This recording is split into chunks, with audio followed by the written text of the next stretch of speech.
इस पत्रकार वार्ता में आप सबका अभिनंदन है। एक बहुत ही ज्वलंत और प्रदेश के नौजवानों के हितों से जुड़े मसले पर आप सबको इस पत्रकार वार्ता में आमंत्रित किया है। राजस्थान की मौजूदा अशोक गहलोत की कांग्रेस पार्टी की सरकार को 17 दिसंबर को 3 वर्ष पूरे हो जाएंगे। इस सरकार की पृष्ठभूमि में कांग्रेस पार्टी का एक जन घोषणा पत्र भी है। कांग्रेस पार्टी के बड़े नेताओं के चुनावी सभाओं के भाषण भी हैं और अनेक अवसरों पर मीडिया के अनेक माध्यमों में उनका प्रसारण समय समय पर हुआ है। सरकार के जब 3 वर्ष पूरे होंगे तब तक मुझे लगता है कि मुद्दों का और संकलन तब तक हो जाएगा, लेकिन इस सरकार की बुनियाद और सरकार का आना ये वादा खिलाफी के दम पर हुआ।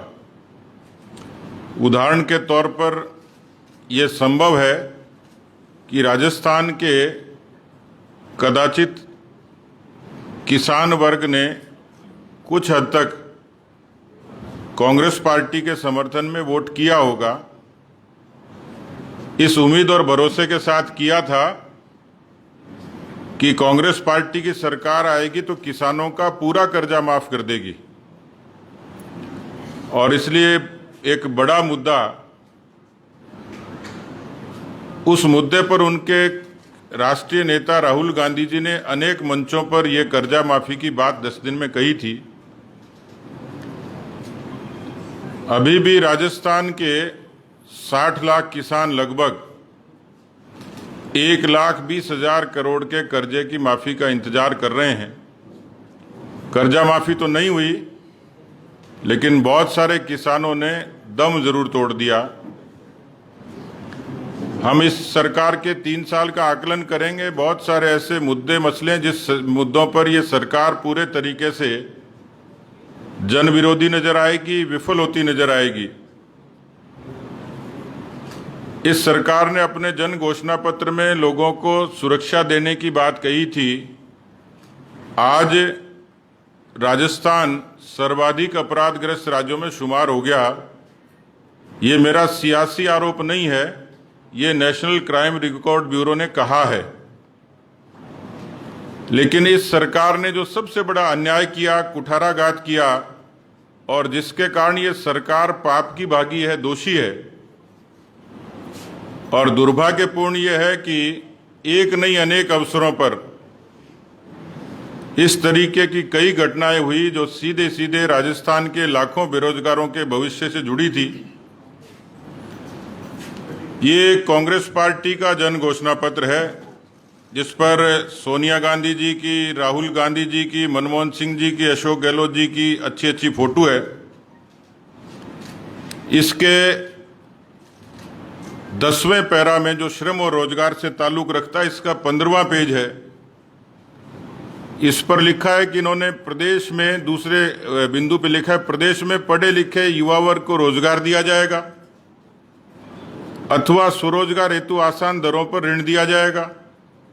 1 नंबर पर लिखा है शिक्षित बेरोजगार युवा वर्ग को 3500 रुपए प्रति माह का बेरोजगारी भत्ता दिया जाएगा। 6 नंबर पर लिखा है कि रीट की समीक्षा करते हुए अन्य पात्रता, योग्यता और प्रतियोगी परीक्षाओं से जुड़ी सभी तरीके की विसंगतियों को प्राथमिकता से दूर किया जाएगा। 7 पे लिखा है युवाओं की रीट 2018 की विज्ञप्ति सहित अन्य सभी सरकारी अर्ध सरकारी नौकरियों से संबंधित जो प्रकरण माननीय न्यायालय में लंबित है, उनके शीघ्र निस्तारण हेतु सकारात्मक प्रभावी कदम उठाना।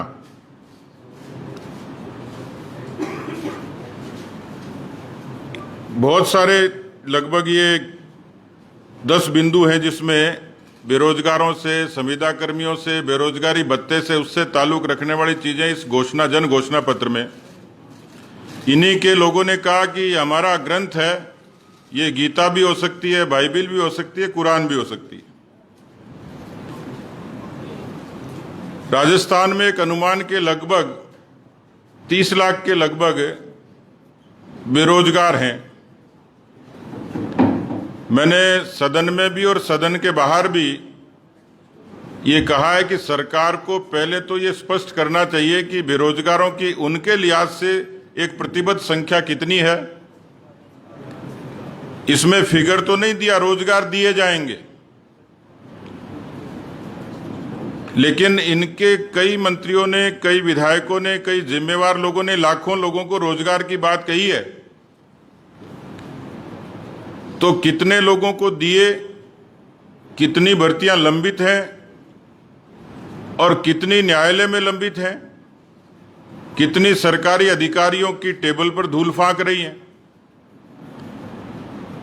लेकिन दुर्भाग्यपूर्ण यह है कि जिस रीट का उल्लेख यहाँ इस पेज नंबर 25 पर, पैरा नंबर 10 में, पेज नंबर 15 पे इसका बार बार उल्लेख किया, रीट की परीक्षा। अब राजस्थान में एक जुमला चल पड़ा है कि सरकार वीक और पर्चा लीक। पर्चे तभी लीक होते हैं जब सरकार वीक होती है। दुर्भाग्यपूर्ण यह है कि इस समय मैंने जिस कानून व्यवस्था का जिक्र किया, मुख्यमंत्री जी ने रीट की परीक्षा के दौरान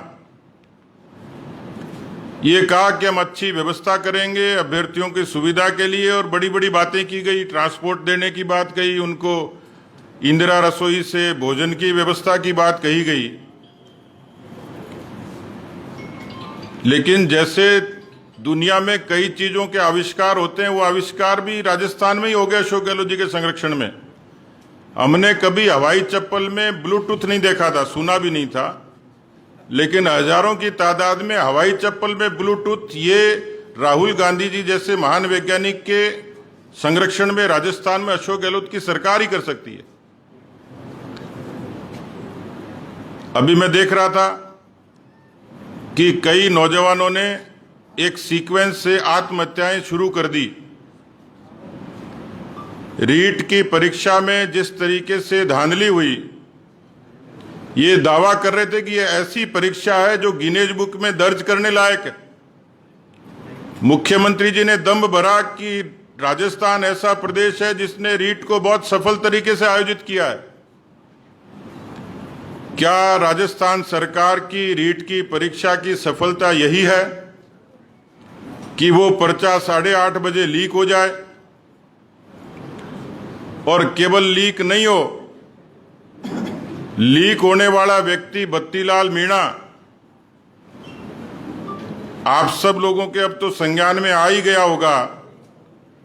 उसकी खूबसूरत सी फोटो प्रदेश कांग्रेस के अध्यक्ष गोविंद सिंह डोटासरा जी के साथ भी है, कांग्रेस के पंजे और झंडे के साथ भी है। पृष्ठभूमि में प्रियंका गांधी और राहुल गांधी भी दिख रहे हैं। वो व्यक्ति प्रदेश कांग्रेस पार्टी का रजिस्टर्ड कार्यकर्ता है। सरकार ने कहा कि पर्चा लीक हुआ नहीं। अब नहीं हुआ तो इतने अधिकारियों को एक साथ सीक्वेंस में सस्पेंड करने का कारण क्या था? तो मुझे लगता है कि राजस्थान के लाखों बेरोजगारों के साथ इससे बड़ा अन्याय, अत्याचार, दुर्भाग्य, पाप हो नहीं सकता। सब इंस्पेक्टर की लीक होती है परीक्षा के पर्चे, आरएएस के होते हैं, रीट के होते हैं, जेईएन के होते हैं। कोई परीक्षा बची नहीं जिस पर संशय नहीं हो। और इस रीट की परीक्षा में जिस तरीके का तांडव हुआ, सरकार ने जो दावे किए, उन दावों की पोल भी खुली। लेकिन अफसोस यह है कि राजस्थान के लाखों बेरोजगारों का सपना था। अब इस चीज का संतुलन भी सरकार कैसे करती, समझ से बाहर की बात है। दोनों पारियों में लगभग 25 लाख विद्यार्थी बैठे, 25 लाख नौजवान बैठे, उनको भर्ती 30,000 ही करने थे। तो ये जो बाकी के बच्चे हैं इनको सरकार क्या करती, ये प्रश्न, इसका उत्तर अभी सरकार के पास नहीं होगा। लेकिन कम से कम ये परीक्षा निरपेक्ष तरीके से होती, अच्छे माहौल में होती, अच्छे तरीके से होती। कोई एक्शन प्लान नहीं था, यानी लोग आशंकित थे। आप ये देखिए, इंटरनेट बंद करना पड़े, ये भी कंट्राडिक्शन है कि उसी इंटरनेट को बंद करने पर इन्हीं कांग्रेस पार्टी के लोग जब आतंकवादियों की हरकतों पर लगाम लगाने के लिए जम्मू कश्मीर में इंटरनेट बंद होता है तो कांग्रेस पार्टी सवाल खड़े करती है, और यहां इंटरनेट बंद होता है तो उसको जायज बताते हैं। इंटरनेट बंद करने का मतलब सरकार को यह आशंका थी, और उस आशंका के बावजूद भी नकल को रोकने में ये सरकार सफल नहीं हुई।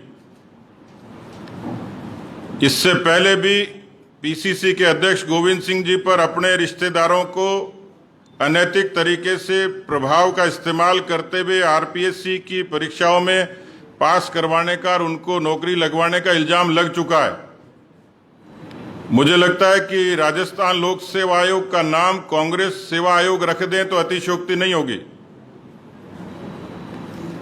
और इसलिए कोई भी गैरत और ईमान है, थोड़ी बहुत भी मर्यादा बची हो मुख्यमंत्री जी में, तो तुरंत उनको शिक्षा मंत्री को बर्खास्त करना चाहिए। कोई साधारण मसला नहीं, और ईमान खुद में हो तो शिक्षा मंत्री जी को खुद इस्तीफा देना चाहिए। और मैं तो मुख्यमंत्री जी को पत्र लिखूंगा कि इस पूरे रीट के परीक्षा की अनियमितताएं हुई हैं, उसकी जांच सीबीआई से करवाएं। मैं उनको इस बारे में पत्र लिखने वाला हूं कि यदि उनमें ईमान है, विद्यार्थियों के हितों की रक्षा का उनको कोई धर्म बनता है, तो उनको सीबीआई की जांच के लिए इसको प्रस्तुत करना चाहिए। क्योंकि राजस्थान सरकार की एजेंसियों पर हमारा इसलिए भरोसा नहीं है कि उनका पुराना इतिहास और जिस तरीके से वो मैनेजमेंट में माहिर हैं, अपने लोगों को बचाने में भी, एजेंसियों का इस्तेमाल करने में भी। इसलिए मुझे लगता है कि उनको, राजस्थान के जो लाखों विद्यार्थी अभी परेशान और हैरान हैं, उनको रिलीफ देने का काम किया जा सकता है। इस परीक्षा की पारदर्शिता खत्म हो गई, निरपेक्षता खत्म हो गई, और जगह जगह पर अभी बहुत सारे विद्यार्थी मिले हैं, उनको ये धमकियां दी जा रही हैं कि वो किसी किस्म का आंदोलन नहीं करें, और ऐसा करेंगे तो उनका भविष्य बर्बाद कर देंगे।